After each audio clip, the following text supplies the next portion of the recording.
Good afternoon, everybody.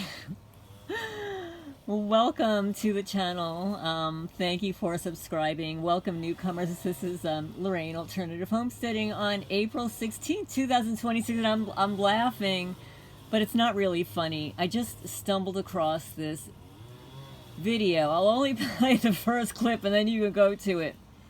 It's by Business Reform, and he's like a police auditor or whatever. But the label of the video is Crotch Cams, the new AI cameras photographing drivers. So I'm going to wait. My landscaper is here doing some weed eating, long overdue weed eating. But before we get into this, remember to hit the like. Watch the video to the end. It appears to help the channel grow, etc. But I went to the doctor yesterday here in Jackson County, Kentucky, and what a waste of time and money. That's all I've got to say. Is for any targeted person that needs a doctor, there is, and I'm not a medical doctor, but there are online services that you can order prescriptions from, etc. That are very good. They charge you a pharmacy fee, which is like a pharmacist overseeing the prescription. And you can order it online. It'll be delivered to you. And it costs a lot less than the $75 that I paid to the doctor yesterday after waiting more than an hour, like an hour and 15 minutes, even though I booked the appointment in the morning. And the doctor came in. She was very nice. But I came prepared. I brought her photos. Obviously, I could show her my legs and my arms and my face. I mean, my face is undeniably looks like I've been scorched. My ears look like they have been scorched and infected with something out of this world, like sand, paper. Undeniable. So I lifted up my leggings and I showed her my legs, and then I showed her photos on my phone. And this is what I rub off my body. No, I'm not a picker. You put a little oil on it and rub it off, and you start to feel it's like sand.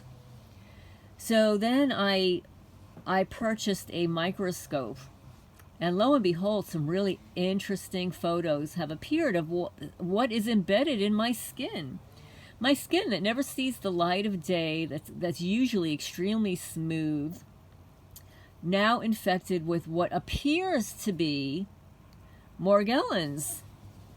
But this doctor, no, she couldn't mention that word. She looked baffled. She also asked me, even though it was written on my intake form, which, you review each year, they want to know if you've had any surgery, some surgical procedures. Why? I don't know. I've had my wisdom teeth and I had a baby.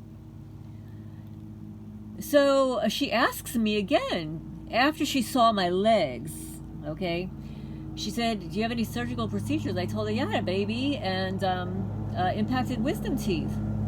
And then she was quiet because she probably noticed the effing scars on my calves from the covert surgical procedures here in Jackson County, Kentucky, a couple of years ago. So she was confused that I only mentioned 2 when there have been more than 2. So I show her the photos, and then she dismisses the photos. And she says, well, you're picking it. It's like, I'm just rubbing this stuff off my body. It's just like, it's like sand. It's like sandpaper and sand. So I asked her, I said, how did it get there? She doesn't know. I said, well, I wear pants, leggings every day, socks, shoes, boots. I wear long sleeves every day, even in the summertime, sweatshirt. Even in the summertime, like right now, I don't know, it's like 80 degrees outside. I'm wearing long sleeves and a long sleeve hooded sweatshirt. Okay, so I'm completely covered. So how would this happen to me unless I were intentionally infected? Right? And I shower every day. I don't wear the same clothes twice. So she prescribed some ointment for me and stuff. She said to mix it with Cetaphil. Now, I've heard that terminology before. I've heard about that cream before, so I don't own it. So I looked it up on the internet to see what the ingredients were. OMG. Parabens out of the kazoo, all synthetic garbage. I would not put that on my body if it were the last cream in the world. There's no way I would put that on my body and mix it with the little antibiotic cream. So no, I'm so glad I don't have Cetaphil, and I was not going to buy it. And then I mentioned to her that, I've been using oil of oregano with black seed oil, and she did not know what that was. She didn't know what it was. She actually asked me again. She said, what was the name of that oil that you mentioned? I said, oil of oregano. I said, it's antimicrobial. It's like an antibiotic. And it's like an antiseptic. It's anti-everything. I said, it's really good. It gets rid of parasites, too.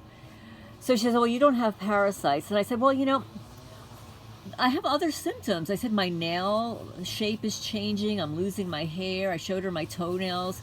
Totally ignored all of that. She looks scared. That's all I gotta say. She looks scared. Doctors know stuff. They know. Maybe somebody mentioned something to her that basically the symptoms I was describing to her, aside from what was going on with my legs and my shoulders and my face, is radiation poisoning. I'm being poisoned by radiation. That's what the sudden change in my fingernails, my toenails, my hair falling out. I'm being radiated to death here in Jackson County, Kentucky. But just saying, this doctor didn't know what oil of oregano was. And that to me was a little alarming. And doctors are not trained to use alternative methods. They'd rather prescribe something that costs a lot of money that may be harmful and have negative side effects. Like these, oil of oregano, to the best of my knowledge, doesn't have any negative side effects. It's natural. It's from oregano.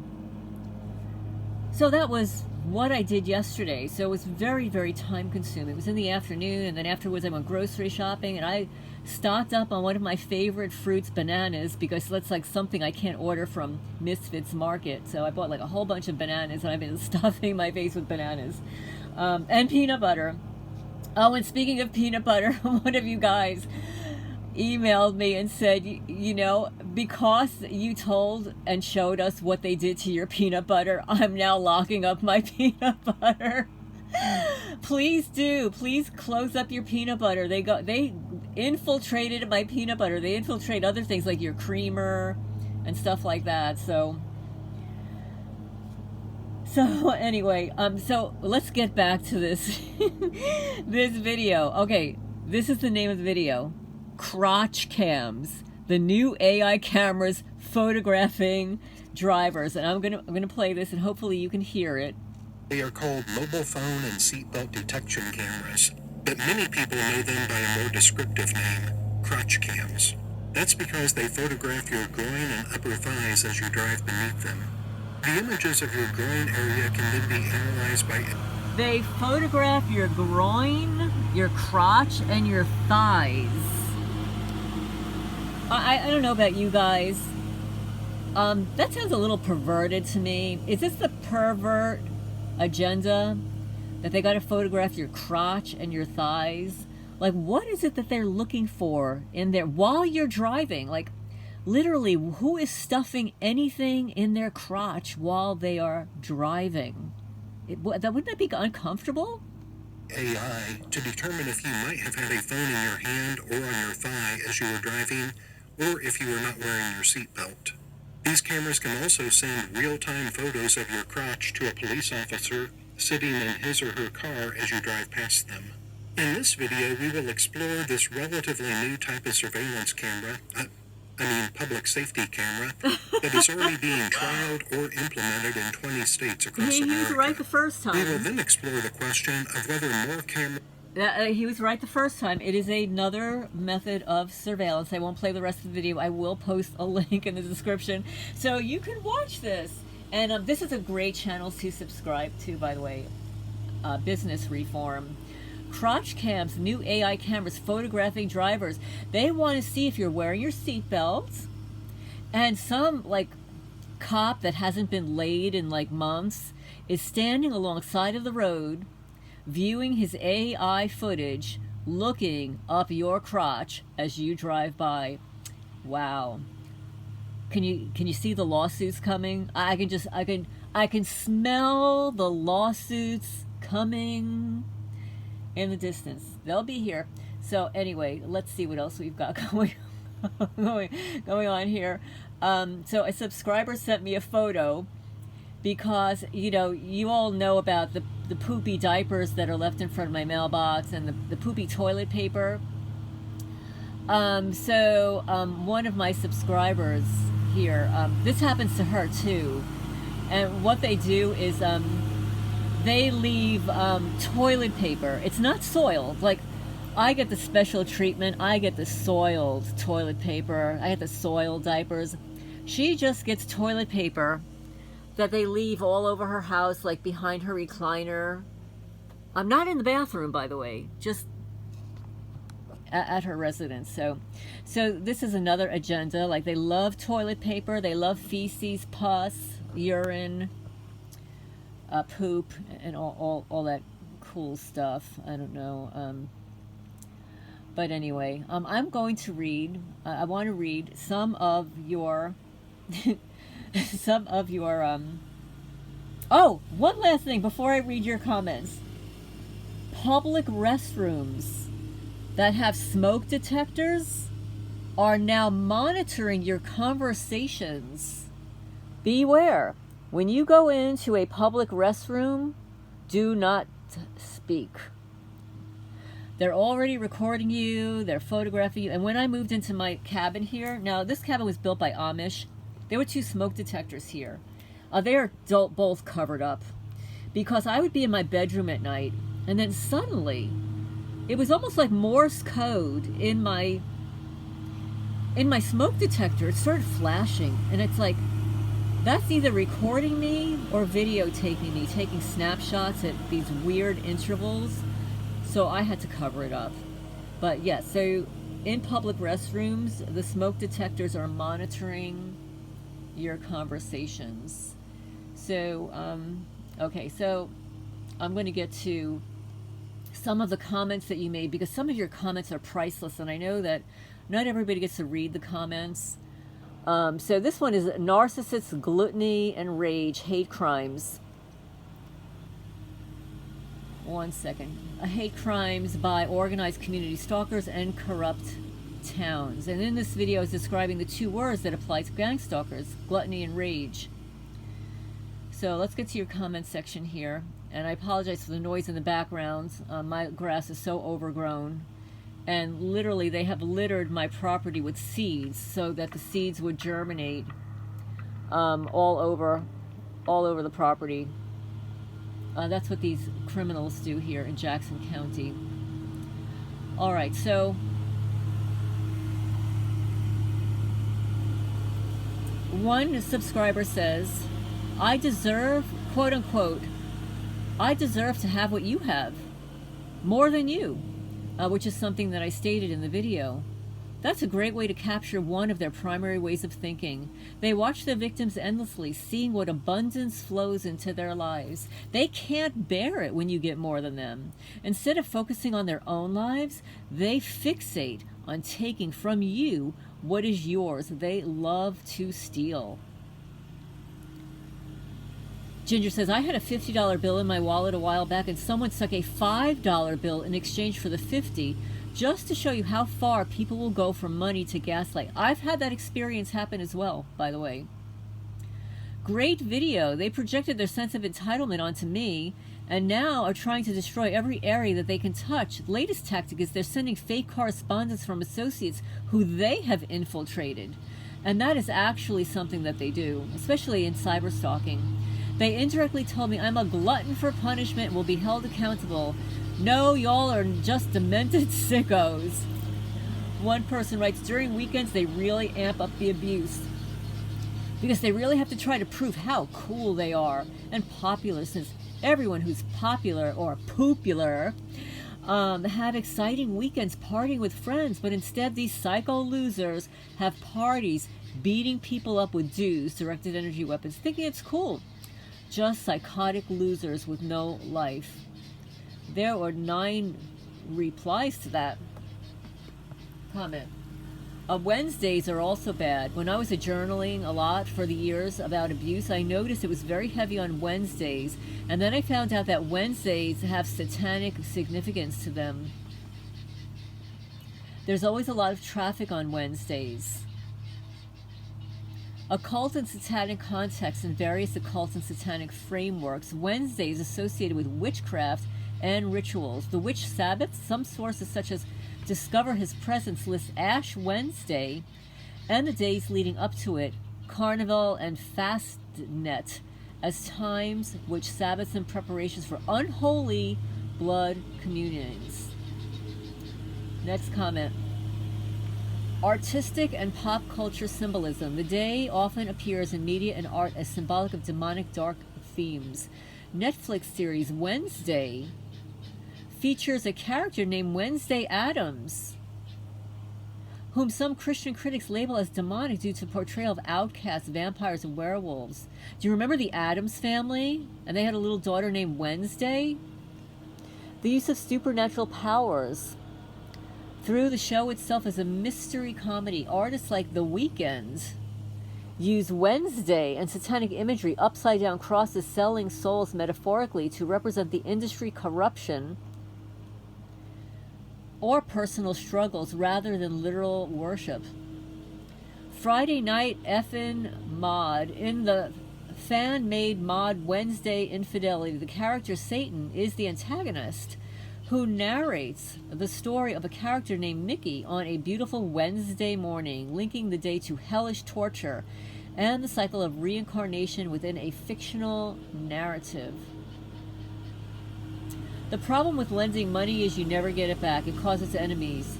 We should know never to lend money to someone who doesn't even have a job to pay it back. In that case, that's case collateral. And the next best choice is to secure it.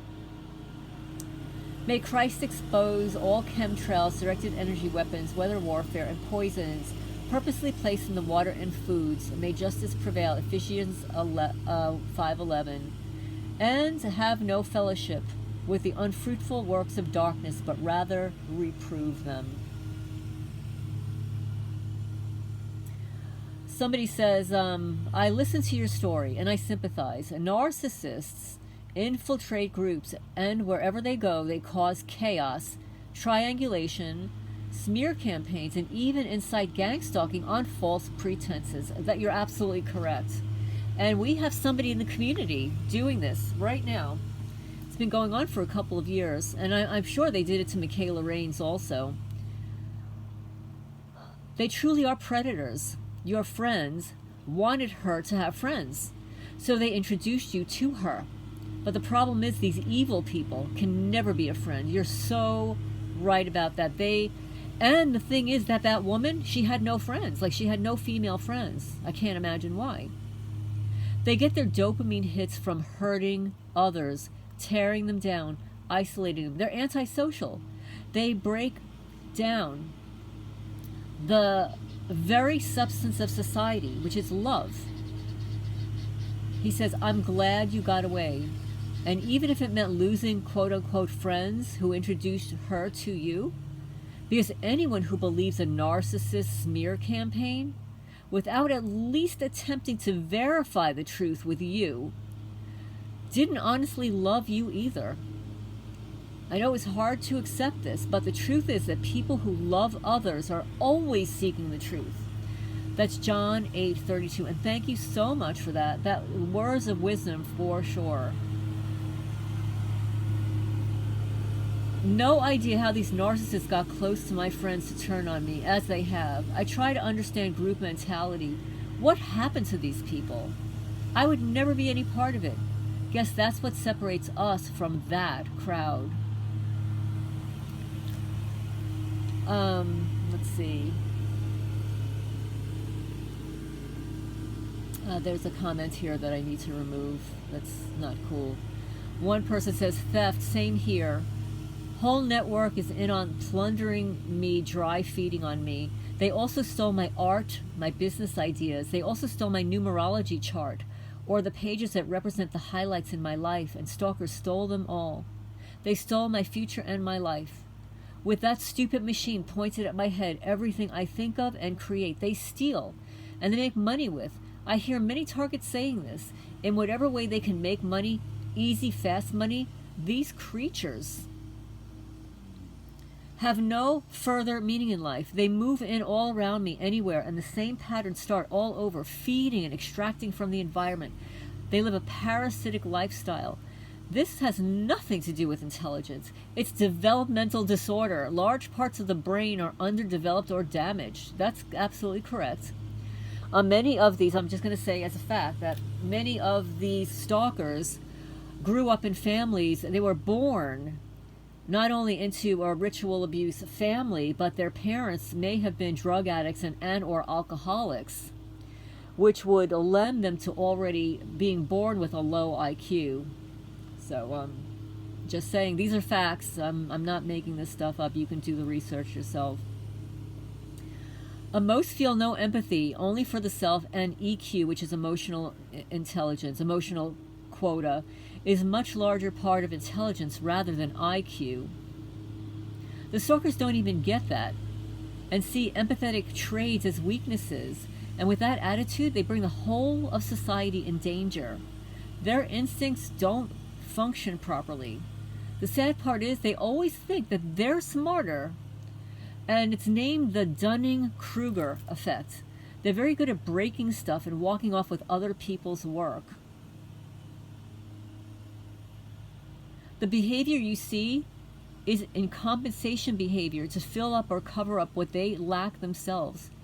The creepy cults that makes them feel special, with their secret clubs destroying people's lives like a swarm of hornets. It makes them feel special. The rich, spoiled ones, they are the worst. Those scumbags you can't even point your finger at easily, but the fancy narc is harder to spot, being a blood-sucking half-brain narc. Well, thank you so much for that comment. I appreciate it. It's very interesting. There's an individual who's involved with LDS. I'm not going to name this here in Yellowstone County, USA, who borrowed my lighter and duct tape. I was 19 years old, and this individual was a millionaire. That's exactly what they do. He says, I was a drywaller trying to make money to support my daughter, who's now deceased, and he failed to return my items. This is what happens. The people with the most, they borrow, they steal, they never return. Oh, and I remember the name of the book. The something tricks for chicks. And of course now it just escapes me. It's something like nasty tricks for chicks. And what it was a book in self-defense and how to protect yourself. And this was the book that female narcissist who was introduced to me stole from me. She borrowed it. And it's not like I didn't ask for it back. So some people will say, oh, well, you loaned it to her, but did you ever ask for it back? Yes, I have in the past asked for it back at least 2 occasions, and it was never returned. So it just goes to show you she was never going to return it to me. Yeah. So anyway, I'm going to end on this note, post this video for you guys. Those were just the comments. Those are only the comments on the video that I posted. Narcissist, gluttony, and rage, hate crimes by organized community stalkers and corrupt towns. And just remember, the perverts on patrol are photographing your groin, your crotch, and your thighs.